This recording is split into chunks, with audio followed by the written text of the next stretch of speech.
friction, it is a force that resists the movement of two contacting surfaces. As discussed during your physics, namit kin the word na friction, physics you. So, let's say you are standing on a platform, then you try to move to the right.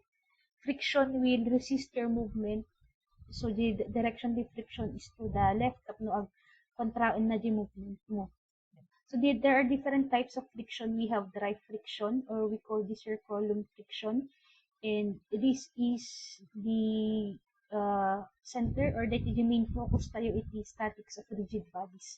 So when we say dry friction, it occurs when unlubricated surfaces of the solids are in contact. So when we say unlubricated, awan iti inkabel mo nga aiming lubricate or lubricant between the two contacting surfaces. So haan nga or let's say one example to dry friction is when you stand, the friction between your shoes and the floor, naawan ti kabel mo nga wax or anything jay, we call that your dry friction.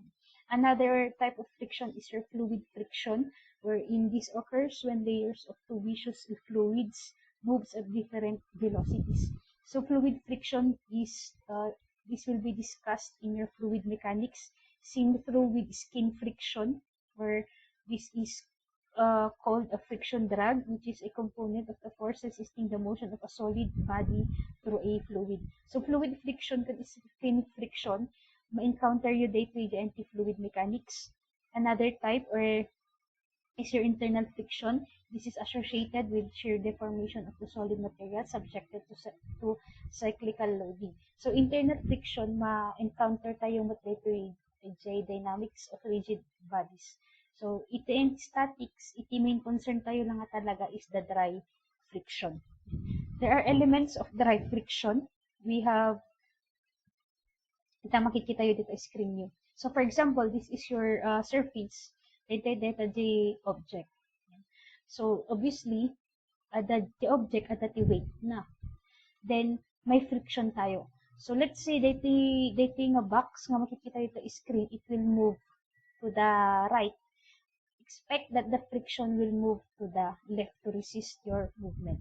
And we have also here the N, or the total reaction perpendicular to the contact surface, or dating nga N, dating dynamic yung physics, dito po na tayo nga normal force. And the resultant ni normal force, kani frictional force, is your resultant. That is your R. Then the angle between your N and your R is your angle of friction, or J, phi. The mu, or dito makikita yung dito, nga mu, this is the coefficient of friction. And from your physics, it is also discussed that frictional force is equal to mu times N, and tangent of your angle of friction is equal to F over N. Therefore, your coefficient of friction is equal to the tangent of your angle of friction.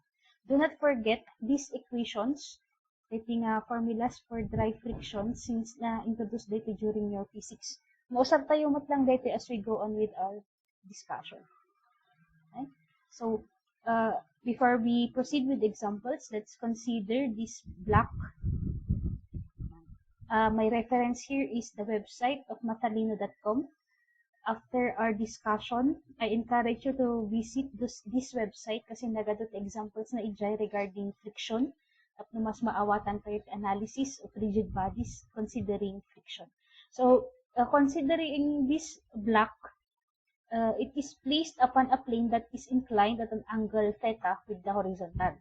So, if you try to look at this diagram, if the angle of friction is less than the angle of inclination, dahil jikon ko na tayong angle of inclination. Always, the basis tayo kung the x-axis or the horizontal axis. This is our angle of friction. If phi is less than theta, the block will slide down the plane. So, no, the angle of friction, basit ayan the angle of inclination, the box or the block ag move iso na downwards.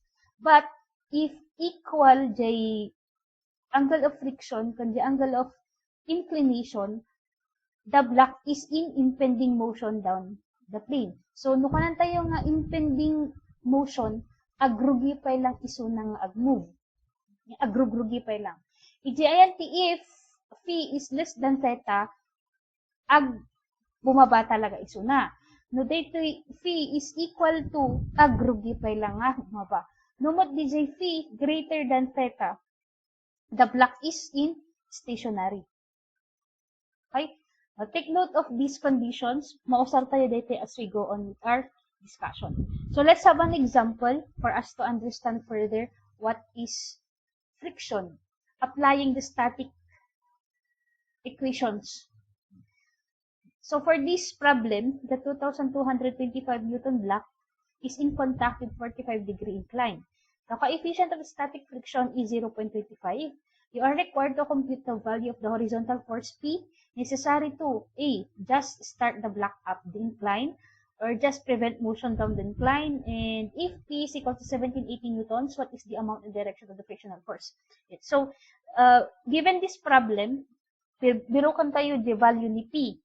Let's start with letter A. Kuna na jay, anya nga tati value ni P, tapno di block, agrugi nga, humato.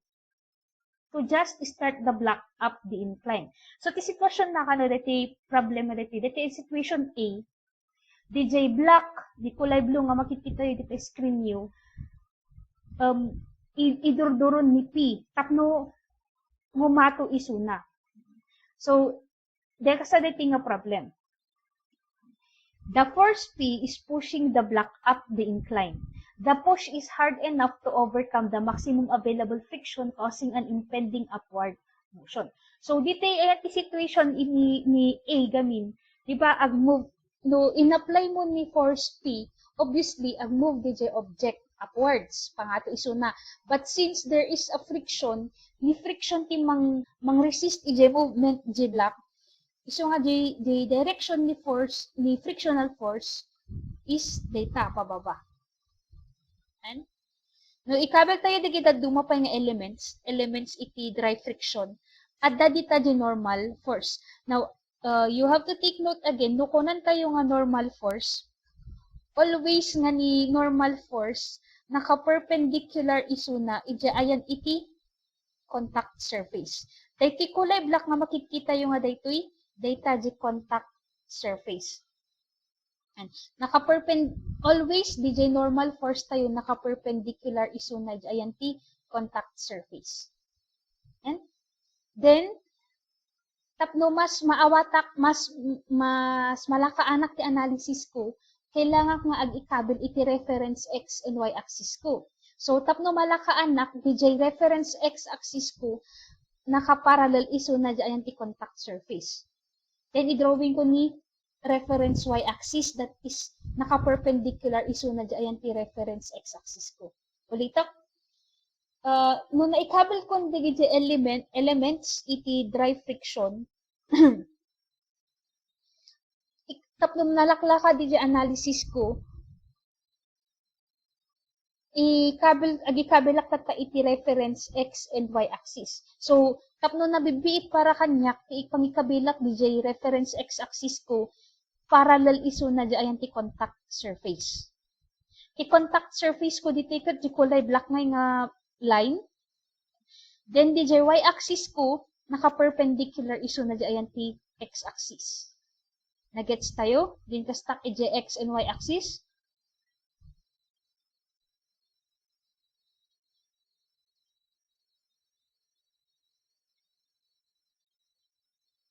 Ada kasaok na nagets si din kastak ije X and Y axis, ije reference lines ko.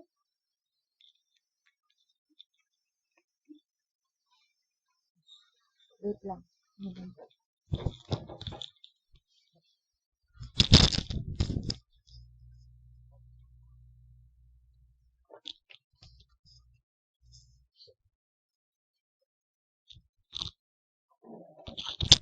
So, naikabel ko di X and Y axis,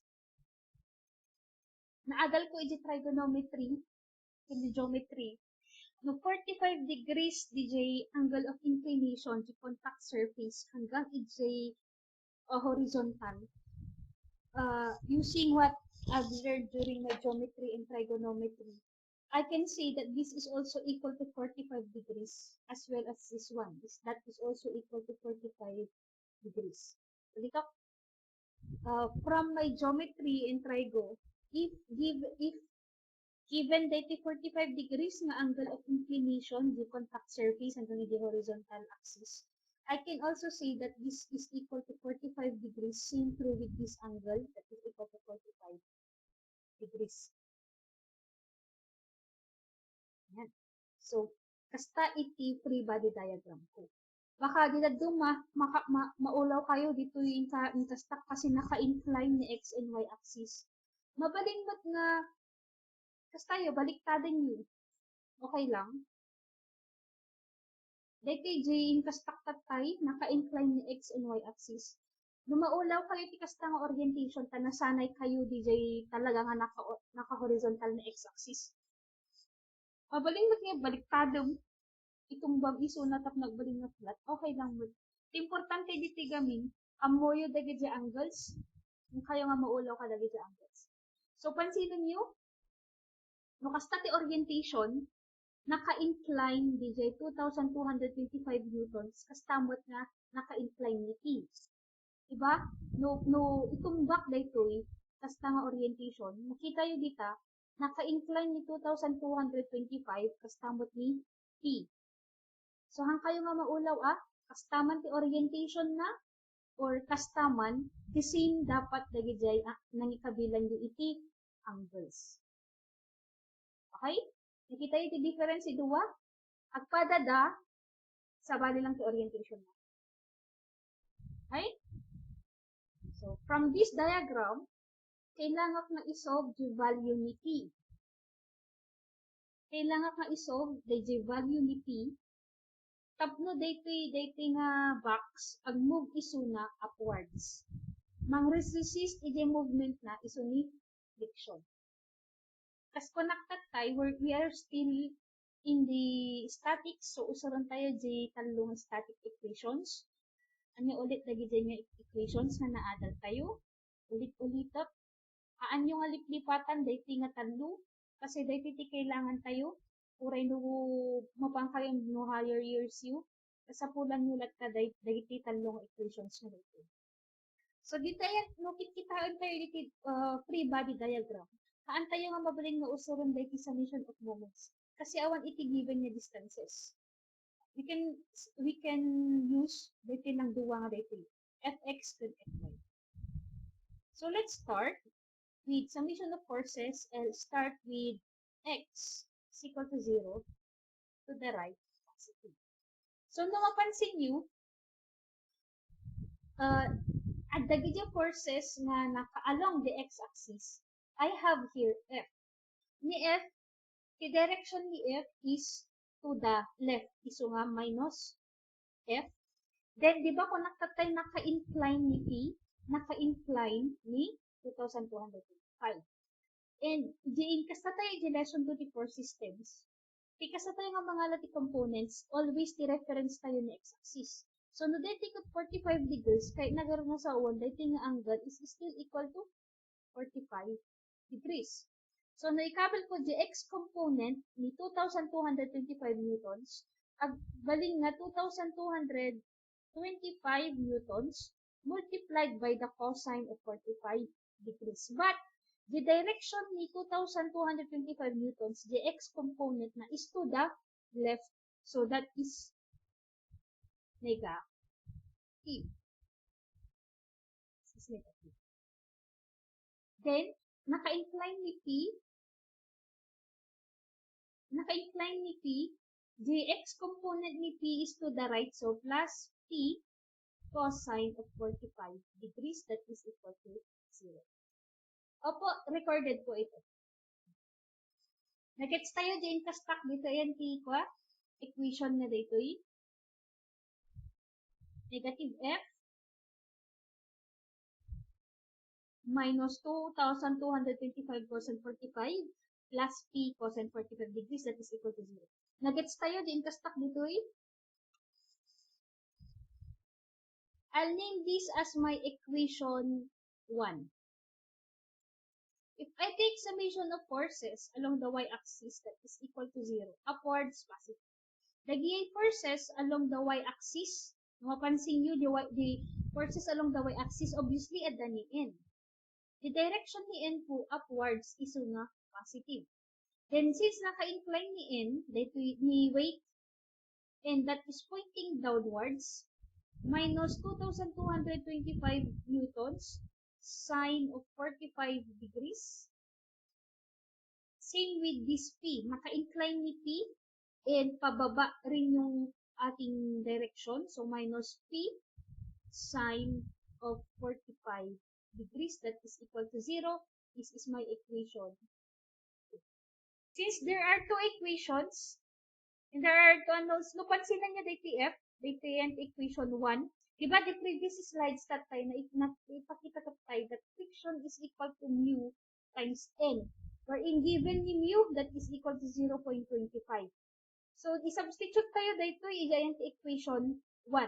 So, giant equation 1, i-substitute ko di ay agbaling na negative 0.25 n minus 2,225 multiplied by cosine of 45 degrees plus p cosine of 45 degrees, that is equal to 0.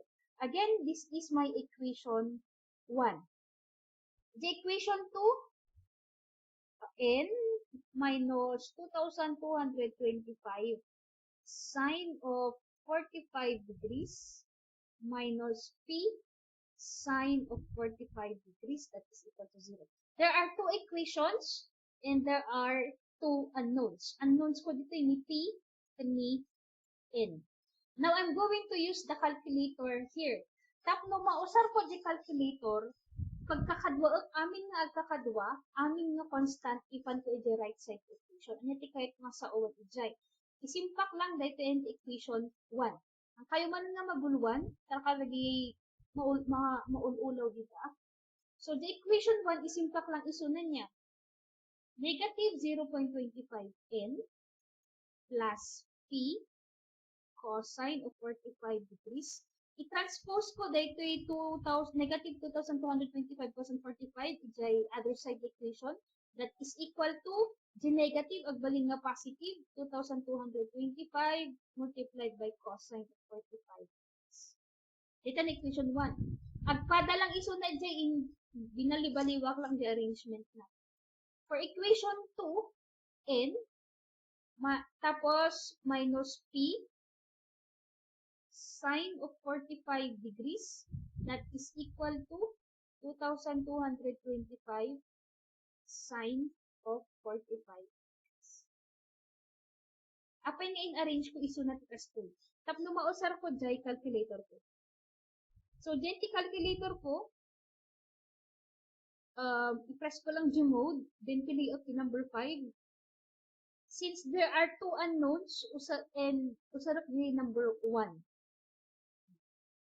Iso nga in-arrange ko iso na kasta, no maagpada iso na ito ayan ti number 1 nga, anx plus bny is equal to cn. That is equal to cn, data di constant. So, pili out the number 1. Ga, the coefficient, dati first nga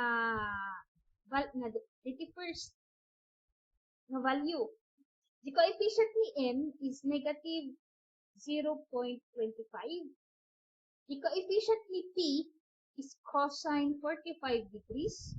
Then GC is so dito 2,225 multiplied by cosine of 45 degrees. For the equation 2, the coefficient ni n is 1. Tapos, the coefficient ni p is negative sine of 45 degrees. That is equal to 2,225 multiplied by sine of 45 degrees. Then, what's? Dito yung x na data, that is the value of your n, or the normal force. Tapos, jy, that is the value of your p. So, may isurat ko dito, my final answer here, the value of my n is equal to 4,195.5 newtons. And my P is equal to 3,708.33 newtons. This is now my final answer. This is the answer for letter A. The value ni P, tapno dating nga block, it will start to move upwards. The letter B, what would be the value of P given the value of P to just prevent motion down the incline. So dito letter B, iko na namo dito problem. The block dapat haan ag slide pababa. Ulita ito yung condition B, dapat the block haan ag slide pababa. So ito'y makita tayo ito nga case the first P haan na nga itultulak ni block. Nudikat tumulong DJ force P tapno haan ag-slide DJ block pababa. So the force P is not pushing the block upward, it simply supports the block not to slide downward. Therefore, the total force that prevents the block from sliding down the plane is the sum of the component of P parallel to the incline and the upward friction force. So dito nga problem, tapno haan nga ag-slide dito'y block pababa ni P is stop na DJ block na bumaba. Tultulungan na ni F. See the difference? DJ problem tatay let the condition A. DJ P iduron na DJ block pa nga to. So adda DJ force namang the frictional force namang contract. Iti condition mo ti letter B. DJ block dapat haan ng slide pababa. So tapno haan nga slide DJ block pababa.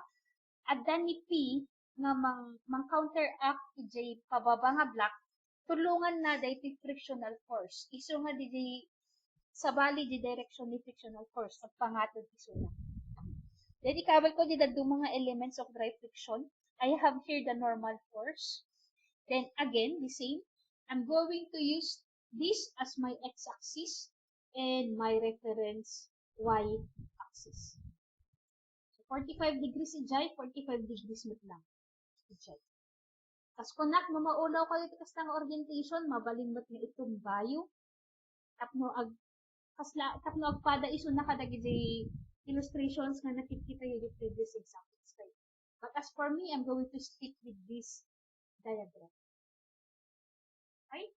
So ulitan tayo, tibirbirukan tayo dito nga problem kat jay value ni P. Tapno, haan nga bumaba, dating nga block. So, han tayo mabalin nga usaron di summation of moments. Usaron tayo tatagaron di summation. I think this is summation of forces along the x. I think equation. Apay nga along the x? Kasi ni F is nakaparallel iso na dyan yung x-axis. DJ 2,255 cosine 45. Diba nukunan tayo nga cosine dahil the x component. So this is along the x-axis. I-check ko lang. F plus. Okay, so this is summation of forces along the x-axis. I'll name this as my equation 1. As for summation of forces along the y, at that in nag-send ito in so sign sila magkakaiba. Let's check. Obviously, n is positive kasi pangato iso na tama yung answer nila. Si W, pababa di jay y component, so minus 2,225 newtons, sine of 45 degrees. And pansinan nyo ni P, naka-incline ni P, and the direction na is downwards, the y component. So that is minus P sine of 45 degrees. That is equal to 0. This is my equation.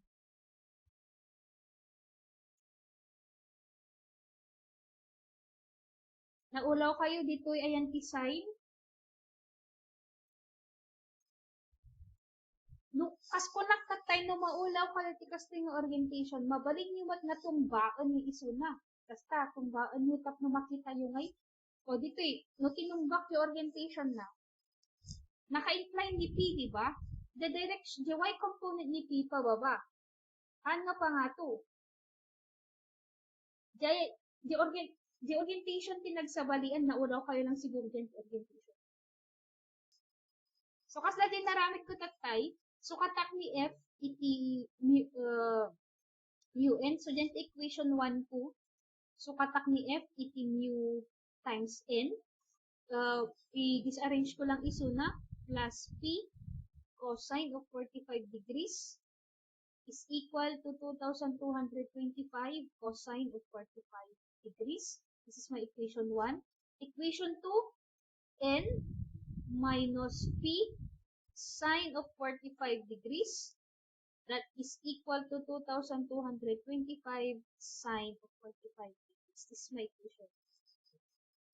So again, if I'm going to use my calculator, so the usarap the 1,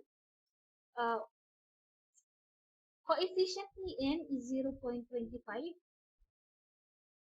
The coefficient ni P is cosine 45 degrees. Then my C is 2,225 multiplied by cosine of 45 degrees. The equation 2, coefficient ni n is 1. Coefficient ni P is negative sine of 45 degrees. And that is 2,225 multiplied by sine of 45 degrees. So Gn is 2,517.3 and my y is 1,335 degrees or delta Gt. So nisurat ko dito'y Gn that is equal to 2,517.3 newtons and my P is equal to 1,335 newtons.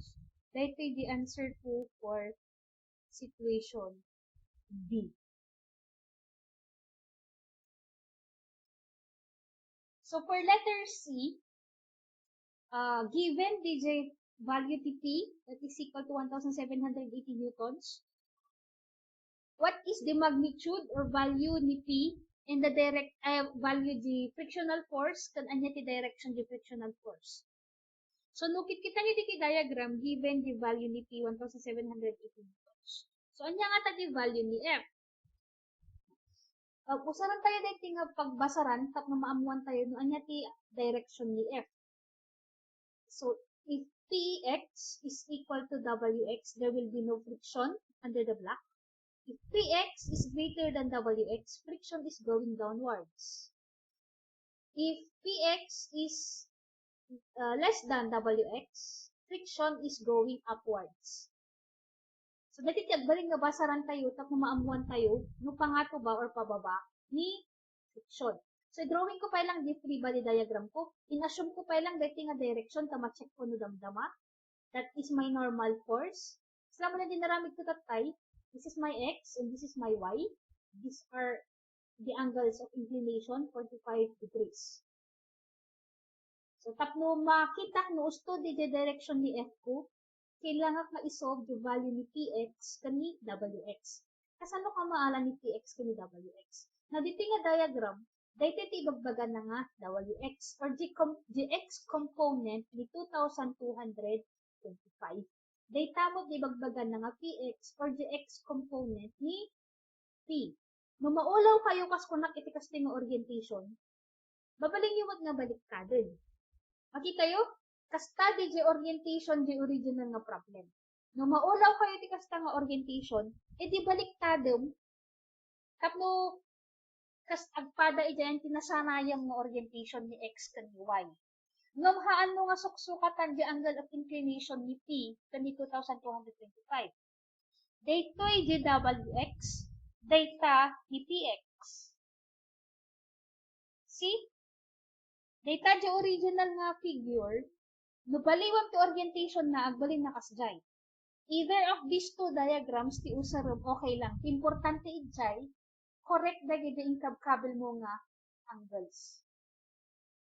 So makita yo naka-incline ni P, naka-incline J 2,225 meters. And so makita yun te direction ni PX ni WX. Right? Isarap dito yung orientation. Isolve ko jay PX. Solve ko ni PX. Kasano nga maala yung value ni PX?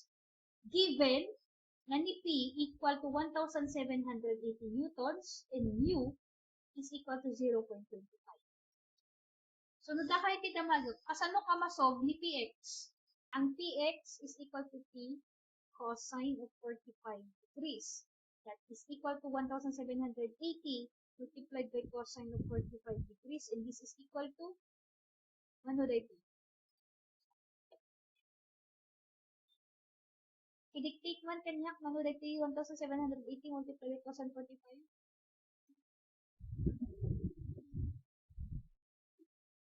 Kasta?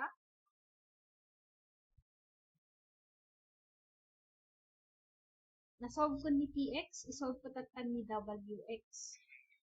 Kasano nga ni WX? Kasano ka isolve dito? WX, that is the X component of your weight. Given due weight tayo mo 2,255 meters. What is my WX? 2,225 is mangliwan, usarap di cosine 45 and lumuos to din kabel mo lang. So in this, as connected tayo 45 degrees dito, this is also equal to 45 degrees. Let's stick to what I have told you in the previous lessons. Our reference will always be on the x-axis. Kasi ano ngayon nuhaan na 45 degrees dito eh. You will still use sine. So nga ka na yung ibagbagak, stick tayo insurok lesson 2, tapnuhan tayo nga maulit. Nukunan tayo nga x component, we are using the cosine function, and our reference will always be on the x-axis. So in this case, Wx is equal to 1,573.31. So makita ito, Px is less than Wx. And then pakita tatay, if Px is less than Wx, the friction is going upwards. So the direction ko tatay, tama. So, naala tayo in the direction ni F, what would now be the value of F? So, nada kayo tidamagot, anya ti usarap na equation. Summation of forces along the Y or summation of forces along the x-axis. Ikayat ko lang nga alaan dito yung value ni F. Given in the value ni P, anya ti usarap na equation. Summation forces Y or summation forces X. Ito lang friction ti anak X. Tama. I'm going to use the equation or the summation of force along the x-axis. Since iti kahit pala ang naalaang dito ito dyan, frictional force. So since the summation of forces along the x iti usarap na equation ko, and looking at this diagram, the direction ni F ko is to the right, so that is F. The Wx to the left, so minus Wx. Px is to the right, so plus Px, that is equal to 0. Nasolve ko mo ni Wx, that is 1573.31. Nasolve ko ni Px, that is 1258.65. Nasolve ko tatan the value ni frictional force, which is equal to what? Kindly give me the answer to this one.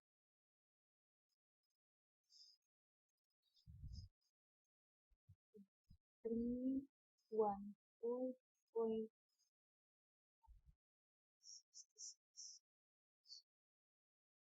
This is now my final answer for condition C.